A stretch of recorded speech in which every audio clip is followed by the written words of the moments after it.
Beautiful. Amazing. Thank you. Thank you so much. Let us gather ourselves for this special time that we have together. This is Monday Night Live. We've been doing this now for 6 years. We missed one Monday night in 6 years. And that was on purpose, by the way. We took a night off after our 5-year anniversary. We took one Monday off. Now, in retrospect, I regret that. I regret that we did not have perfection in our stats. But actually, it is absolutely perfect the way it was. So beautiful. How's everybody tonight? Where are you from? Chime in.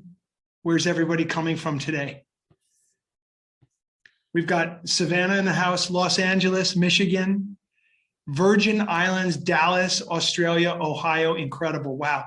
Bakersfield, Asheville, Paris, Texas, Montreal in the house, Toronto in the house, New York City, and always in the house, Bakersfield, Boulder, Northern Michigan, Alabama, Vermont, Ontario, Denver, Vancouver, BC.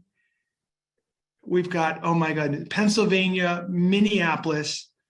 And we get to see the incredible Elizabeth Kipp. Yes. Making a cameo on screen. I'm going to get out of here. Sorry about that. Speaking out. I love it. Hawaii, Calgary, Chilliwack, BC, North Carolina, Bernice, New York, Missoula, Montana, Fairview, North Carolina. My goodness. It's incredible. Elgin, Illinois, Rhode Island is in the house. Tucson is in the house. Wow, it's truly remarkable, our capability to join from just about everywhere and to be here together tonight. So if you wouldn't mind, just take 3 centering breaths with me. If you have anything in your hand, journal, pen, anything, put that down for a moment. Sit up nice and tall wherever you are and allow the eyes to close gently. Allow the shoulders to relax and through the nose, in and out. First, let's take a deep inhale together. And a full exhale.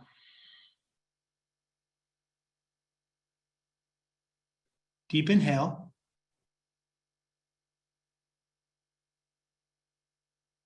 And a full exhale, preparing for our time together this evening. Your deepest inhale.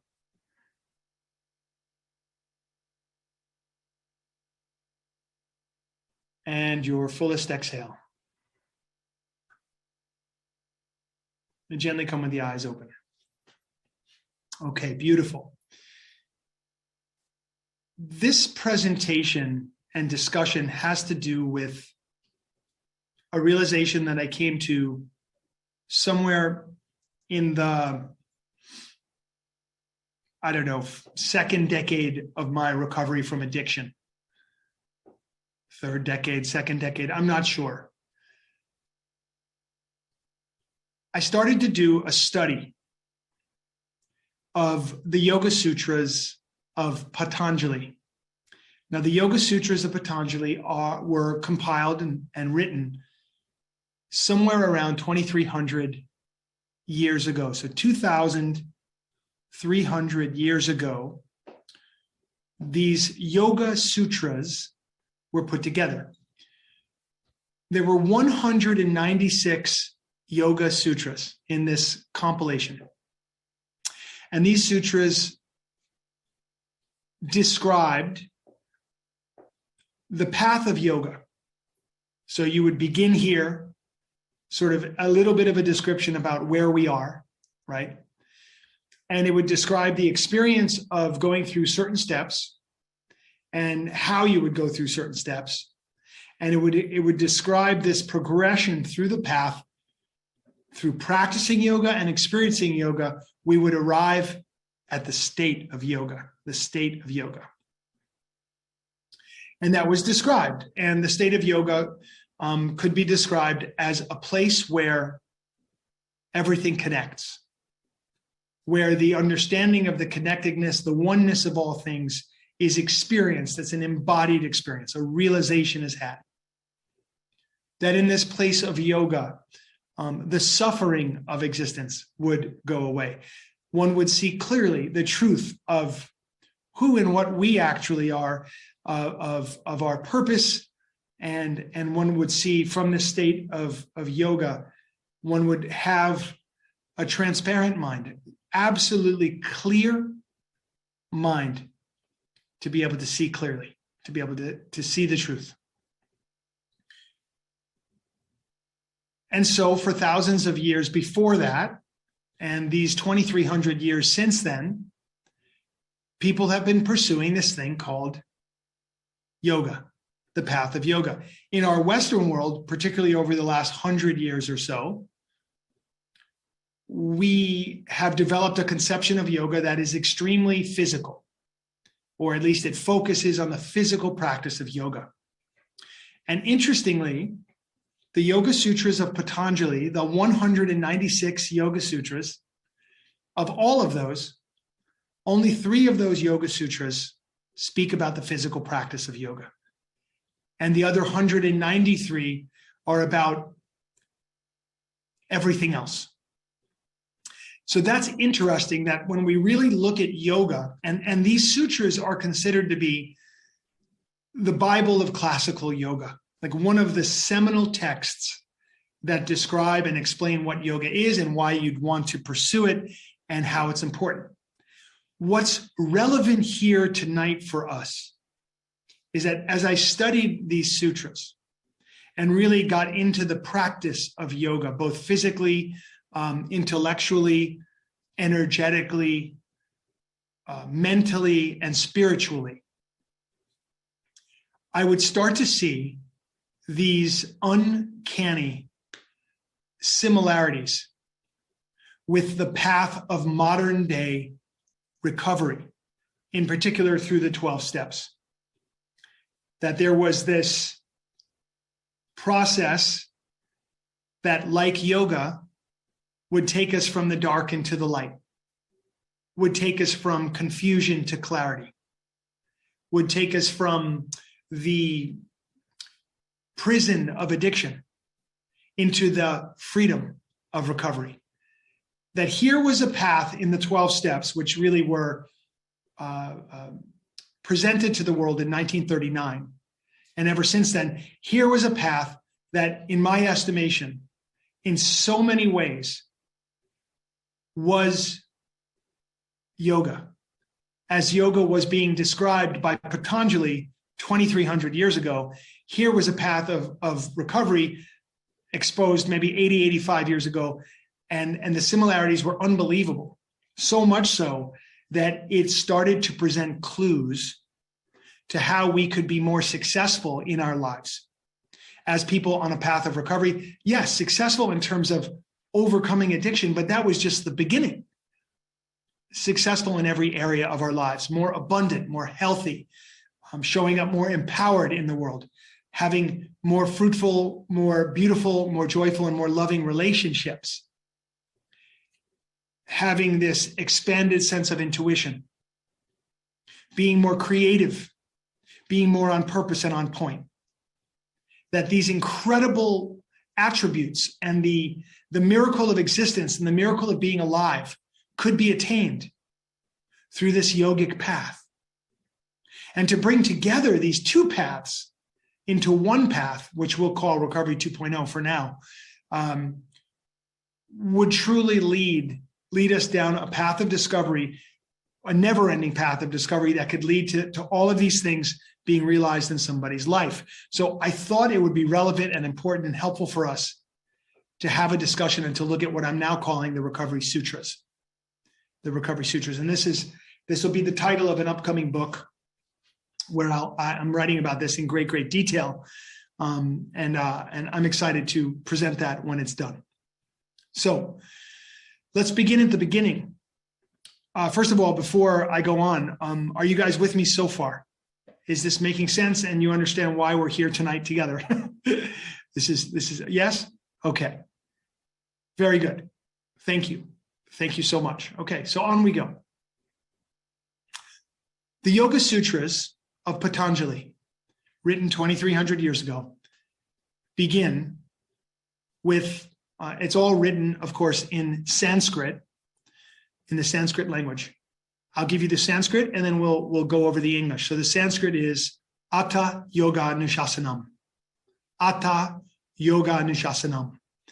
And it roughly translates as, now the practice of yoga begins. Or now yoga begins. Other way that it's been translated is, and now yoga. Okay. When I tell you that this is a deep teaching, the whole thing is a deep teaching, but this one, it begins with almost half a sentence. And now yoga. Yoga begins now. Let me present to you what this means to me. And as with all teachings, take what works for you and leave the rest.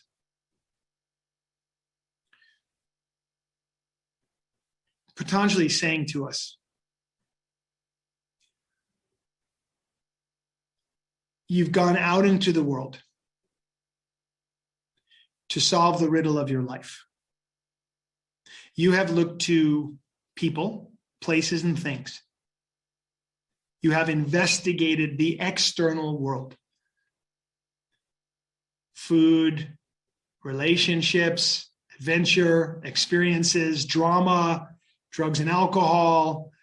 In our modern day now, we've got technology and different ways of connecting with each other. We've tried prayer, religion, spirituality, all kinds of things in the external world, ways that we can find something out here that can solve the inner world problem, that can solve the challenge of our existence. And Patanjali is saying, have you had enough?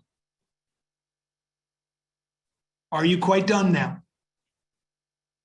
Because if you're done now with this external focus and looking for everything that you've ever wanted in the outside world, if you're done living that if-then way, if this thing happens out here, then I can be happy. If this thing doesn't happen out here, then I can be happy. Whatever the if-then statement might be. Patanjali says, if you're done living that way, if you're done living outside in, we can now begin yoga. And with this one half a sentence, he's explaining to us, turn your gaze within. Turn your gaze inside. That if our focus has been to the external, and we've been waiting for the external world to meet our ego's demands, essentially. And those few glimpses we may have had in our life when the external world actually arranged itself the way we felt it ought to. And we could feel that sense of, finally, only to find out that that was a fleeting thing. That we were always looking for more or better or different or new. That enough really never was enough. When is enough enough? Never. If you're living from an ego-centered, externally focused way. So Patanjali is hoping and praying for us and saying, have you had enough now? Are you done looking for love in all the wrong places? Are you done looking for fulfillment in the external? Understanding that all of your effort and all of your work to this point has led to this moment. You're still you, you're still looking, you're still seeking, you're still searching.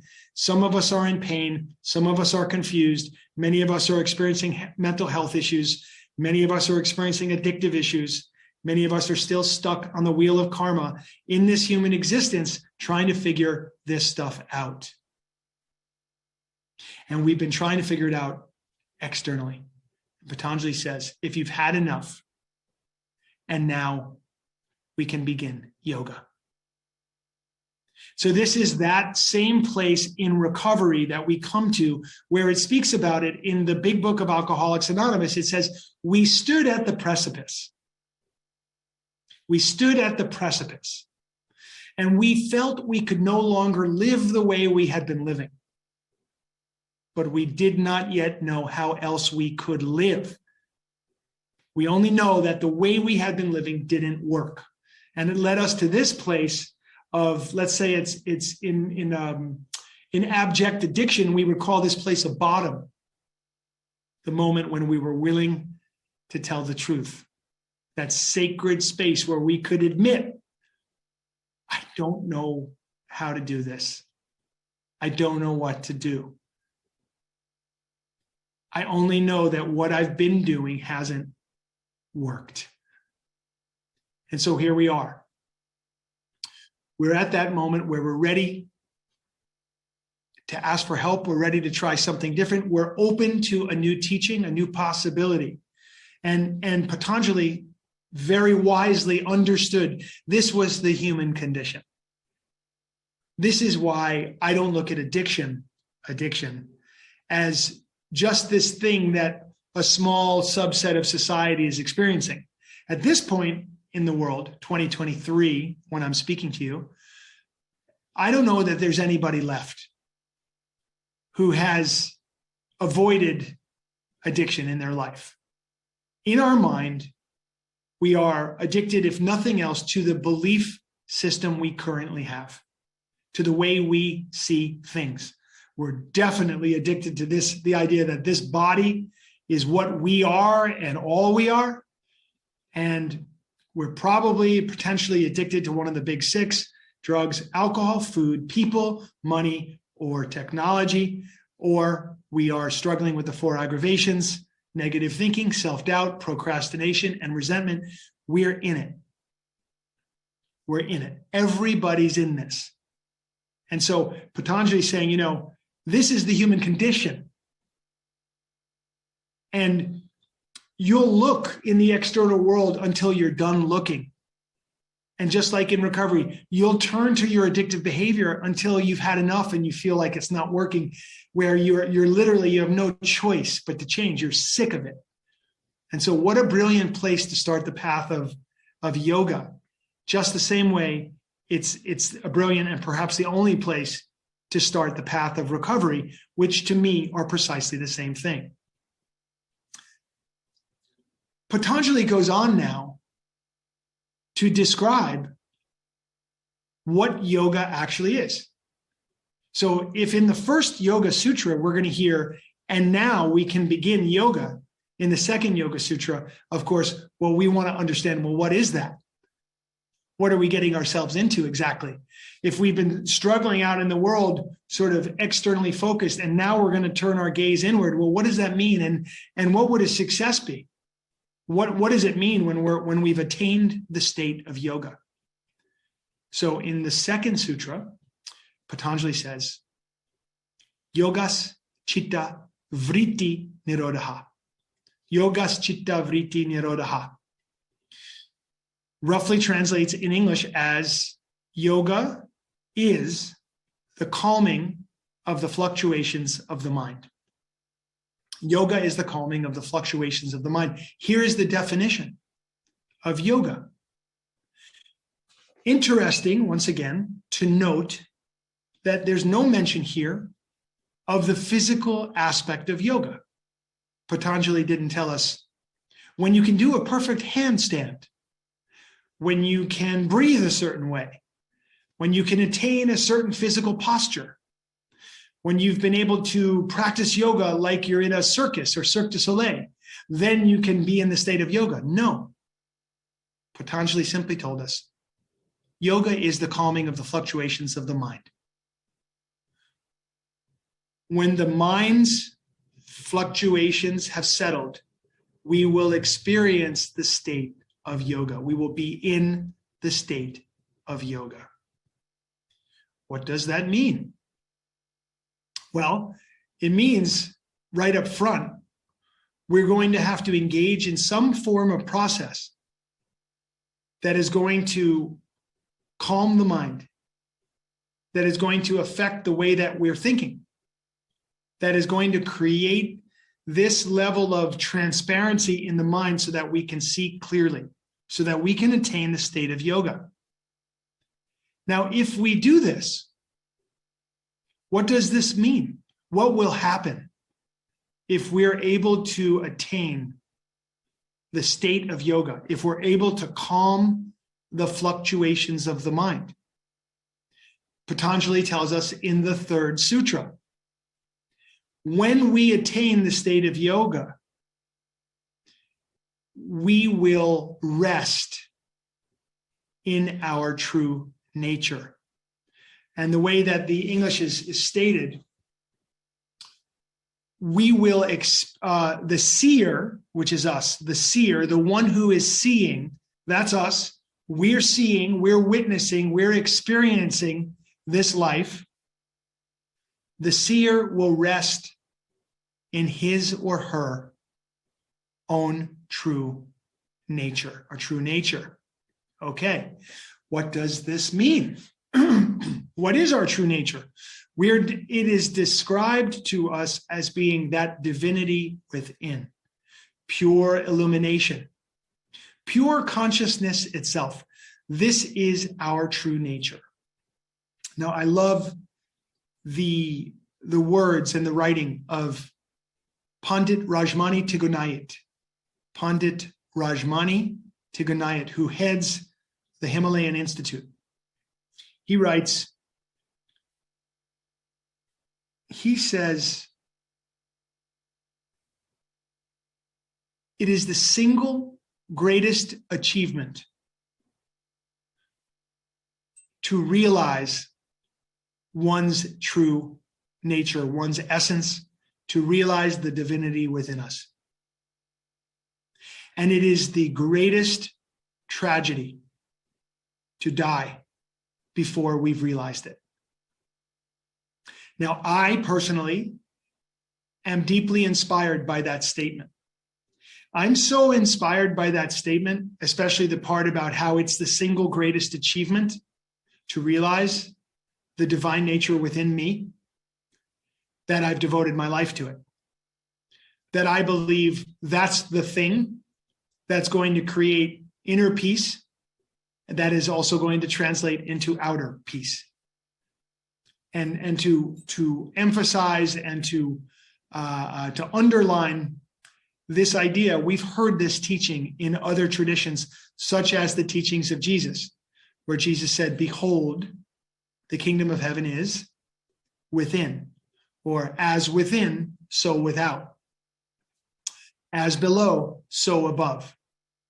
These are these spiritual messages, incredibly powerful teachings that are pointing us to direct our gaze inside, not to live from the outside in, but to live from the inside out. As Swami Rama put it, the great yogi Swami Rama, he said, become a citizen of two worlds. The outer world, yes, also the inner world. We're very good and we're very focused in this sensory world, of course. We're supposed to live in this world, enjoy this world. We have these five senses. At the same time, our freedom, our liberation, our calmness, our fullest potential, and the ability for us to realize the single greatest achievement of this life is going to depend upon us touching upon our true nature.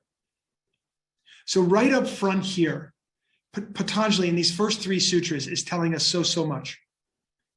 We've been externally focused, not a judgment, by the way. There's no judgment here. This is not right and wrong. We've been externally focused and we have paid some prices for that. And maybe we've reached a wall, and maybe we've reached sort of where we could reach to. Maybe we feel a sense of, gosh, I thought there was something more. There's so many people on the path of recovery from addiction tell me this. I don't know where my interests lie. I feel disconnected from my purpose. I'm not sure what my gifts are or what my mission is. I don't know, frankly, what to do with myself in this world. I don't feel like I fit in here. I don't know how to use my unique personality and plug it into this world. So many people tell me these things. And so this is exactly hitting on this very important part of modern day recovery, the 12 steps. The 12 steps is the first step. The 12 steps is the first step, lays the foundation, builds a relationship with a greater intelligence around us. We call that a higher power. Creates a spiritual experience so that we can see things differently. Why? So that we can let go of the substances and behaviors which have kept us at a distance from the truth. So that we can let go of our externally focused effort in the world and turn our gaze inward. Beautiful.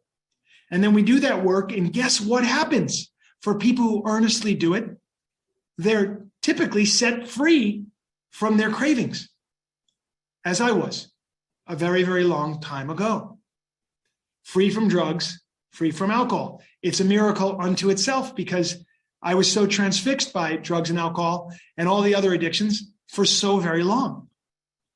And so in the absence of those cravings, in the absence of the dialogue about, am I going to get high? Am I not going to get high?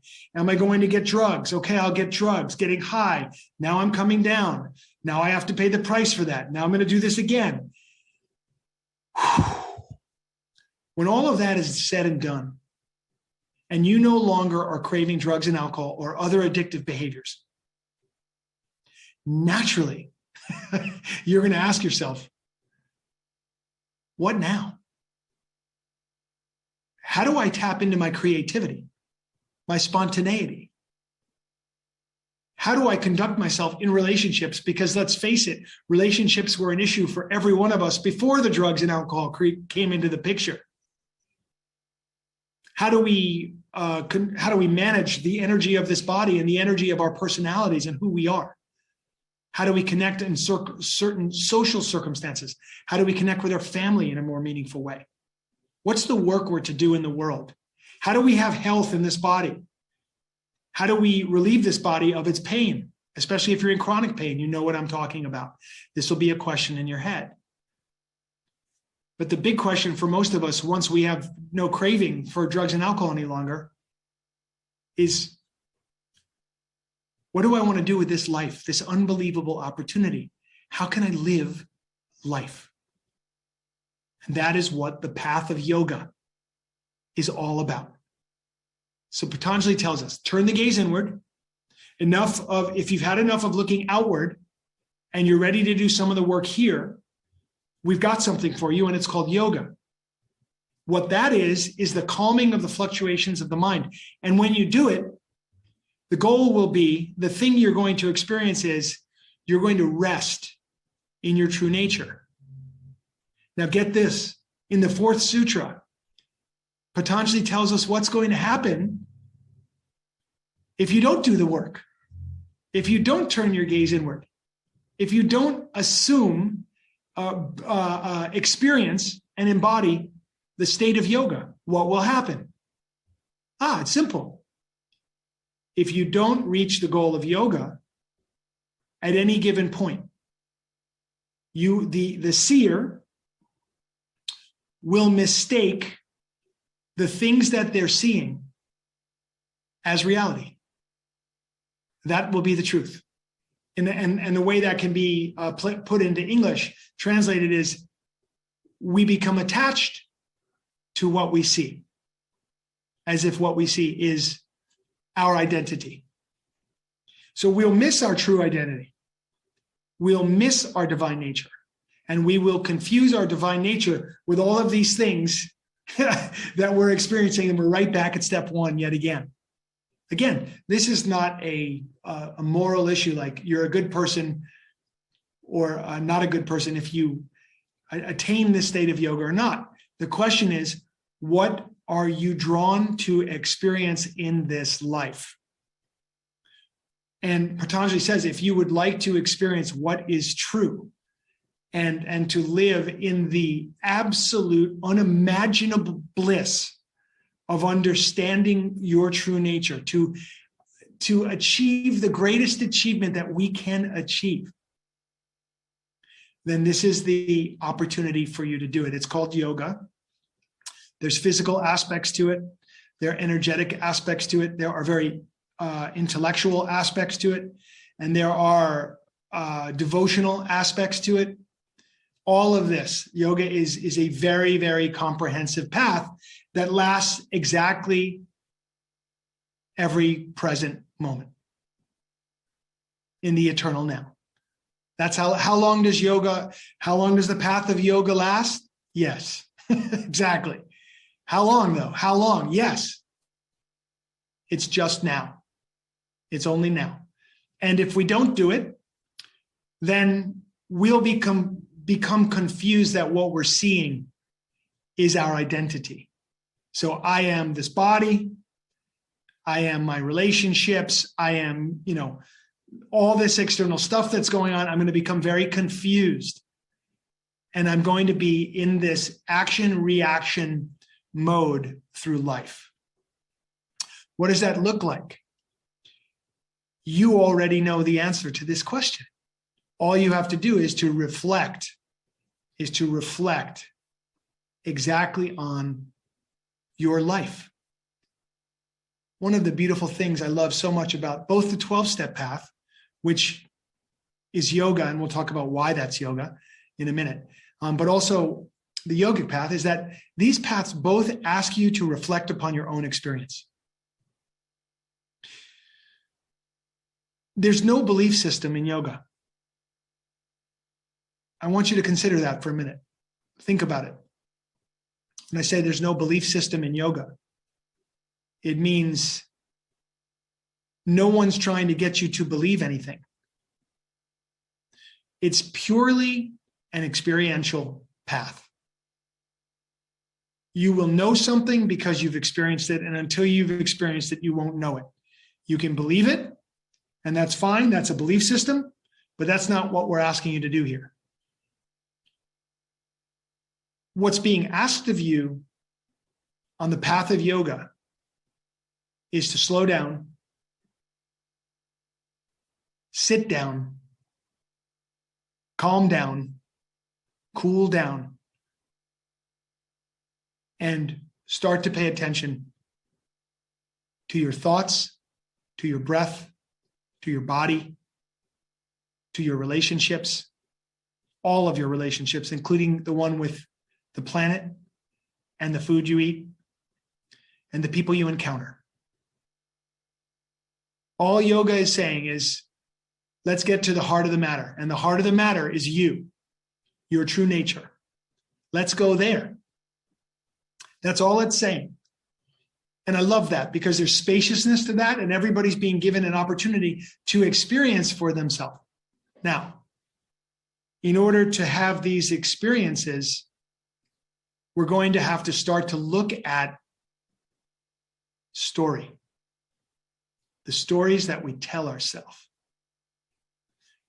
If yoga is the calming of the fluctuations of the mind,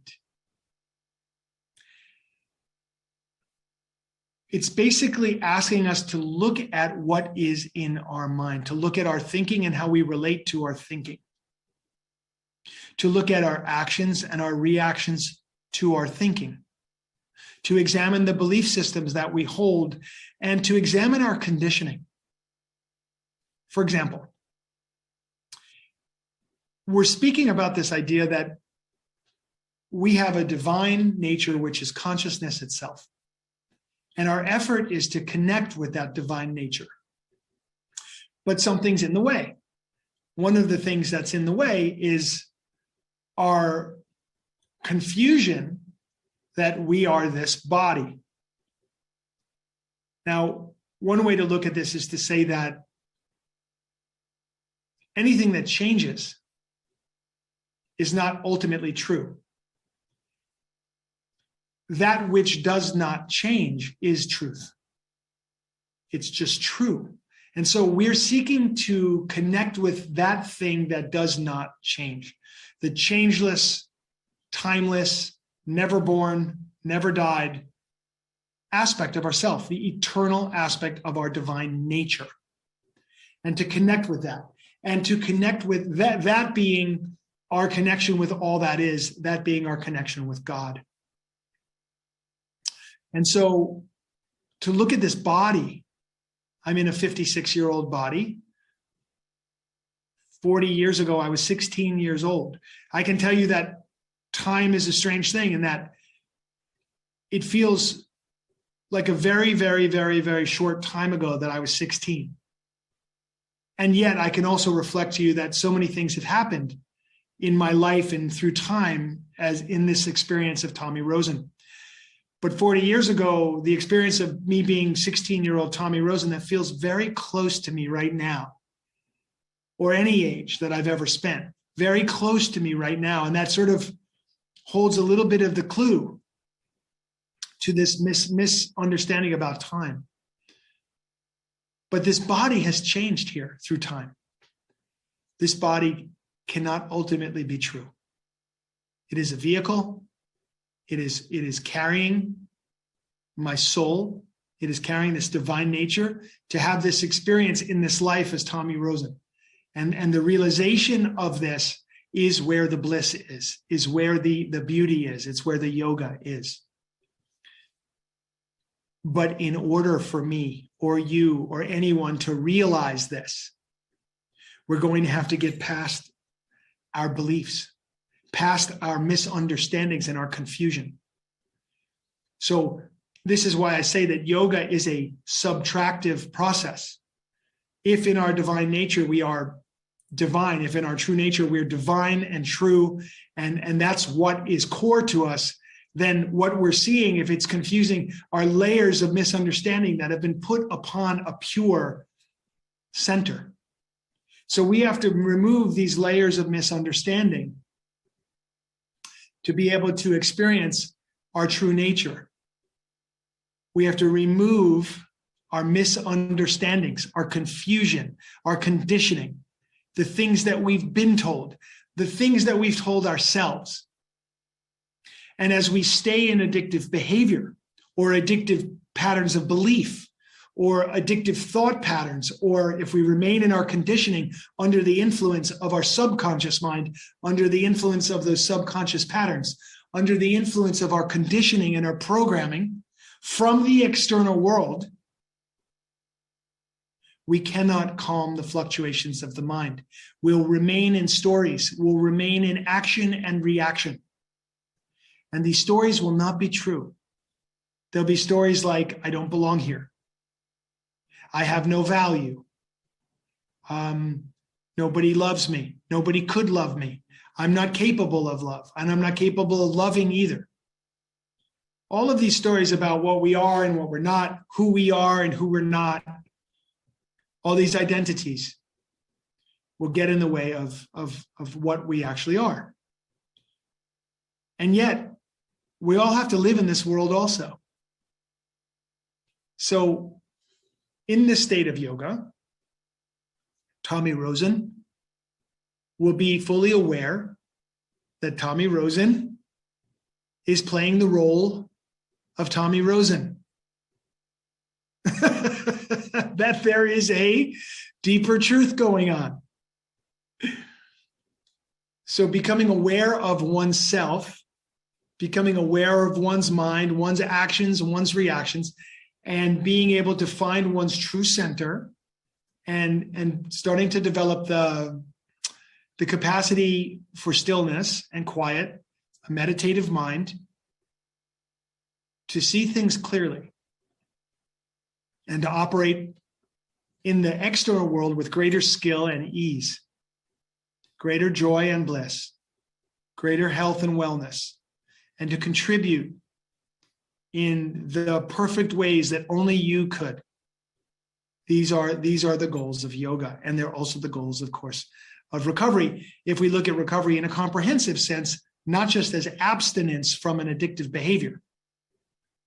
Abstinence from an addictive behavior is just abstinence. We're shooting for freedom. When I say we, I mean anybody who's on a path of recovery that wants to go the full distance. Well, don't stop at abstinence, please. Don't just survive. Don't get through a day.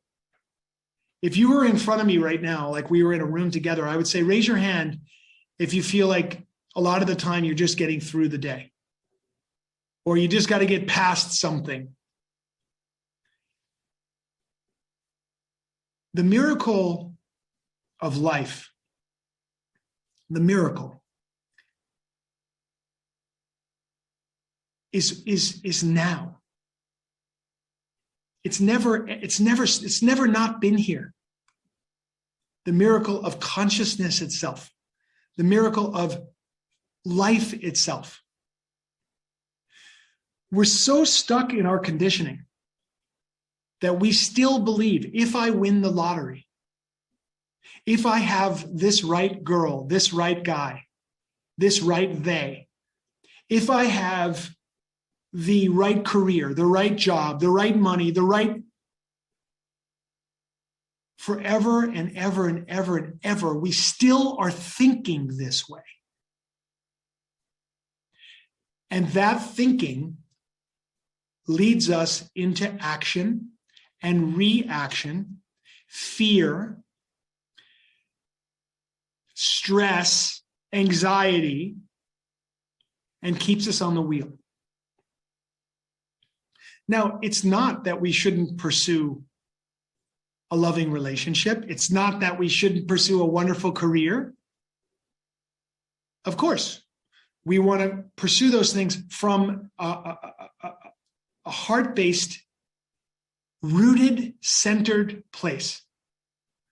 From our divine nature, what the divinity within us and what flows through us wants to experience through us in this life. Rather than I'm doing this because somebody told me I had to. I've been conditioned or trained to believe this was necessary. I'm doing this out of obligation. God, this really doesn't feel like me, but I feel like I have to do it and I feel stuck because of that. And believe me, if you feel that way, you are stuck in a conflict that never ends until you awaken in the way that we're talking about right this very moment. The 12 steps are a yogic path. Recovery is yoga. And it's yoga for a particular group of people who are interested in an on-ramp to the path of yoga, the deeper path of yoga that lasts your entire life and leads to freedom. You do the 12 steps first, or another modality of recovery if you're interested in what we're talking about. But what I'm talking about is about understanding your mind, your thoughts, your emotions, what you truly are, so that you can be free. Not so that you can be successful as the external world thinks about success. In the external world's concept of success, enough is never enough. I'm talking about the success where you are free. Tell me if you're interested in this. Put a note right now in the chat bar. Are you interested in going the full distance? Does this interest you? Or maybe you say, you know what? No, I'd rather stay in the external world. Thank you very much. And I would not judge that. I would say, I understand. There's a lot of very shiny objects out in the external world. When is enough enough? And we can look at that, the answer to that question. And thank you guys, by the way, for your answers. People say, I'm interested. I'm more than interested. I'm with you. I'm absolutely. Yes, yes, yes. Count me in. Well, of course, it's a rhetorical question for this community of people. If you understand, the price we pay for remaining in addictive behavior, which now we're looking at in this very broadened sense of external focus, now all of a sudden recovery takes on a new kind of sheen, if you will. Well, now we're not looking at, I can't wait to be rich. I can't wait to have more sex or the right kind of sex or the different kind of person I want to have sex with, or I can't wait to be, liberated of my chronic pain emotionally, physically, and spiritually. No. This is about peace internally.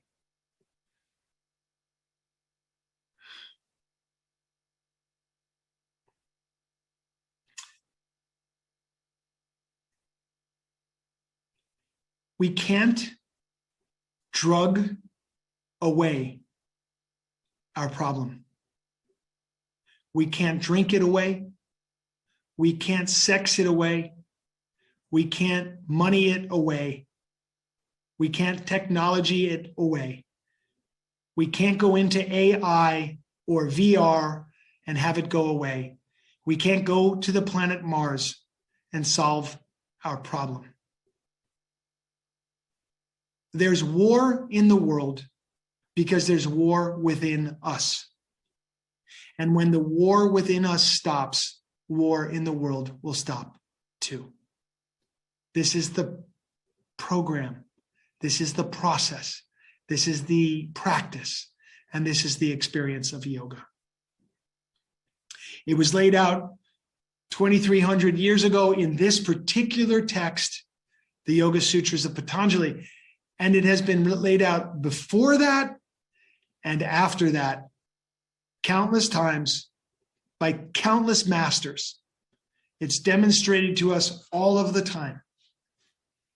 And so all I'm saying now is, let's, as a community, for any of you who are interested, we're doing this work. And I want to tell you how important I think this is. I don't know that you can get there to here without this. I just don't know. I've never found anything. People will say, well, are you saying I have to do yoga? Well, I'm not saying you have to do yoga. I'm saying you have to become it. You have to live in an embodiment of it, which simply means union. If you get there through athletics and you can come to a place of union and truly experience the calming of the fluctuations of mind, I'm all for it for you. If you get there through art, music, I'm all for it for you. If you get there through whatever means, I'm all for it. I just haven't seen much of it except in the people who are practicing the practices, the philosophies, the kriyas, the breath work, the meditation, the physical work of yoga. So that we can experience the single greatest achievement of this lifetime now, which is to experience the divinity within us. And then to live from that place, creative, spontaneous, and free. Healthy, happy, joyous. We will still die. We will still experience sickness. We will still experience loss and grief. We will still have failures in the external world. Only we'll be coming from a place rooted in truth, what we actually are. And our reaction to what's taking place external will cease to take on a yay or oh. No, we'll be in this state. And we'll be able to really, really plug in this great way. And this is that place beyond the extremes. Some of us are not ready for that. Some of us would prefer to live in the extremes. And I say, fine, that's great. And you should have the freedom to do so. If you should become tired of that in this lifetime, Atta Yoga Nishasanam. And now yoga. We go from there. So I want to address one issue before concluding tonight.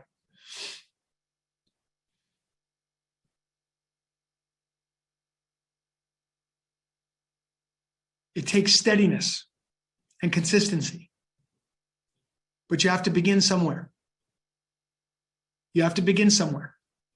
So first realize that we all, everybody, we are all under the influence of very, very powerful forces that seek to keep us stuck in the external world. Very, very, very, very powerful forces. And so to change course, to rise up above our conditioning, the way that we've been trained by others, by society at large, and by ourselves. In order to rise up above that, to be above the influence, we're going to need a steady practice. That's what we do in Recovery 2.0. That's what separates us from other paths, is morning practice, breath work practices, Kriya. Kriya just means evolutionary yoga. Yoga you do to create an evolution in yourself. So we do those.